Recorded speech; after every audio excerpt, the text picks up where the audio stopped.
نہیں. اگر کوئی نوجوان اس بیماری میں مبتلا ہو گیا ہے تو حدیث میں آتا ہے ما انزل اللہ من داء الا انزل له شفاء. ہر بیماری کا اللہ نے شفا پیدا کی ہے. تو مایوس نہ ہو. سب سے پہلے تو وہ نکاح کرے تاکہ معاملہ آگے بڑھے نہیں, کیونکہ اگر نہیں کرے گا نا یہ پھر یہاں تک رکے گا نہیں معاملہ. کیونکہ یہ لڑکے پھر جب یہ کام کرتے ہیں پھر وہ انٹرنیٹ پر فحش فلمیں بھی دیکھتے ہیں, پھر وہ تصویروں کی طرف بھی جائے گا, بد نظری کی طرف بھی, اور پھر یہ بڑھتا رہا, پھر وہ زنا کا متلاشی ہوتا ہے کہاں مجھے موقع ملے.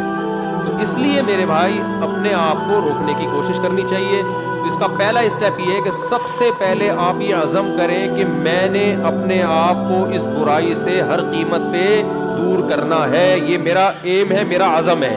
اگر آپ ارادے میں ہی ڈھیلے ہیں تو بھائی پھر معاملہ کیا ہو جائے گا, خراب ہو.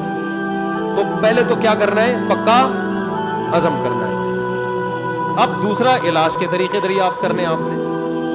سب سے پہلا کام یہ کرنا ہے کہ انسان کو جہاں برائی کی عادت پڑتی ہے نا وہاں برائی چھوٹتی نہیں. آپ کی کوئی خاص ایسی جگہ جہاں آپ سونے کے لیے لیٹتے تھے اور وہاں پر آپ پہ یہ شہوت کا جنون چڑھتا تھا, تو اپنا ٹھکانہ وہاں سے کیا کر لو, چینج کر لو. رات کو سونے سے پہلے مطالعہ کر کے سو. کوئی اپنے سرہانے کتاب رکھی جائے. جو نوجوان خدا نخواستہ کوئی اس میں مبتلا ہے تو اس کو بتا رہا ہوں, اپنے سرہانے کیا رکھیں, کوئی دلچسپ کتاب رکھیں. بستر پہ جیسے ہی لیٹے, جو معمولات ہیں نا آیت الکرسی پڑھنا, دعائیں پڑھنا, بستر پہ لیٹنے سے پہلے پڑھ لیں وہ, تاکہ آپ جب بستر پہ جیسے ہی جائیں تو آپ کی سوچ جو ہے نا وہ مطالعے کی طرف چلی جائے. تو فوراً آپ نے کیا کرنا ہے, جیسے ہی سونے کے لیے لیٹے کتاب آپ کے پاس ہونی چاہیے. بستر پہ جاتے ہی آپ اس کتاب کا مطالعہ کرنا شروع کر دیں.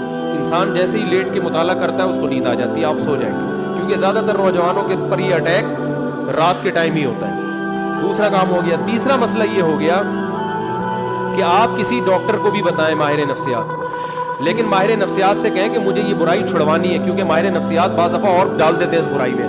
ایسے نفسیاتی ڈاکٹر بھی ہیں, کہتے ہیں اس سے کوئی نہیں, ڈپریشن کا علاج ہے. اور بھائی ساری ڈپریشن کے اور بہت سارے علاج ہیں دنیا میں. وہ علاج وقتی ہے, جیسے سٹا لگانے سے نا وقتی طور پہ ٹھیک ہو جاتا ہے.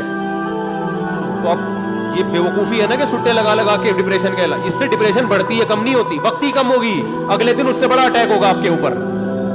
سارا دن پھر یہی کرتا رہے گا. ایسے ایسے لڑکے آ کے بتاتے ہیں کہ آدمی حیران ہوتا ہے, یار تمہاری ہڈیوں میں اتنا جوس کہاں سے آیا, تم مر کے ختم ہو جاؤ گے اللہ کے بندو. تو وہ یہی کرتے رہتے ہیں ڈپریشن. تو ماہر نفسیات بھی الو بنا, سب کچھ سب کو نہیں پتا ہوتا. تو ماہر نفسیات سے بولیں کہ مجھے یہ برائی چھڑوانی ہے ایسی کی تیسی. آپ کے باقی افلاطونیاں بقراتیاں اپنے پاس رکھو, آپ یہ برائی مجھے کیا کرنی ہے. تو نفسیاتی بھی ٹوٹکے ہوتے ہیں, کچھ طریقے ہوتے ہیں. کوئی ماہر ڈاکٹر ہوگا انشاءاللہ آپ کو ایسے طریقے بتائے گا, ایسے ٹوٹکے بتائے گا, ایسی تدبیریں بتائے گا کہ آہستہ آہستہ یہ برائی آپ سے انشاءاللہ چھوٹ جائے گی. اور ایک اور کام, دعا بھی مانگنی ہے. کسی شیخ سے اصلاحی تعلق بھی قائم کرو, ان کو بھی بتاؤ اپنی بیماری. اور ایک اہم ترین بات یہ کہ اپنے آپ کو ایسے نہ چھوڑو. جب بھی یہ گناہ آپ سے ہو آپ نے اپنے اوپر کوئی سزا متعین کرنی ہے.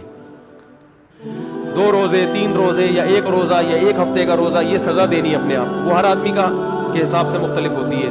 صدقہ بھی کرنا ہے, تاکہ اس کا فائدہ یہ ہوگا کہ دیکھو یہ ایک دم نہیں چھوٹتا گناہ, یہ آہستہ آہستہ ہی چھوٹے گا. اس لیے مایوس نہیں ہونا کہ اتنے سارے ٹوٹکے اختیار کیے پھر گناہ ہو گیا. تو پھر شیطان مایوس کرتا ہے, بھائی تیرے بس کا کام نہیں ہے. کوئی بات نہیں یار, ٹھنی اس سے ہے دشمنی عمر بھر کی, کبھی وہ دبا لے کبھی تو دبا لے. شیطان کو حضرت مظلوم نے فرمایا کہ کبھی شیطان تجھے پٹک دے گا نیچے, کبھی کبھار تو بھی تو شیطان کو پٹکے گا نا. تو پٹا چلتا رہے گا قیامت تک, کوئی مسئلہ نہیں ہے. تو کیا کرنا ہے, جب بھی یہ گناہ ہو جائے 2 رکعت پڑھ کے توبہ کرنی ہے, اللہ سے معافی مانگنا ہے, اور اپنے آپ کو کوئی سزا دینی ہے صدقہ کے ذریعے یا روزے کی. سب سے بہتر سزا روزہ ہے. صدقے سے اتنا فائدہ نہیں ہوتا, روزے سے اس میں زیادہ فائدہ ہوتا ہے. تو روزہ رکھے, کیونکہ نفس کو خوش کیا ہے تو اپنے نفس کو جب تکلیف دے گا بھوکا پیاسا رکھے تو یہ اس میں نفس کو جو ہے نا آپ کے جو دل ہے اس کی چاہتوں کو چترول لگتے ہیں ٹائٹ طریقے سے روزہ رکھنے سے. تو اپنے من کو خوش کیا نا اس نے حرام طریقے سے, تو روزہ رکھ کے اپنے من ہی کو ٹینشن دے گا یہ. تو روزہ رکھنا بہت زبردست اس کا ایک علاج ہے.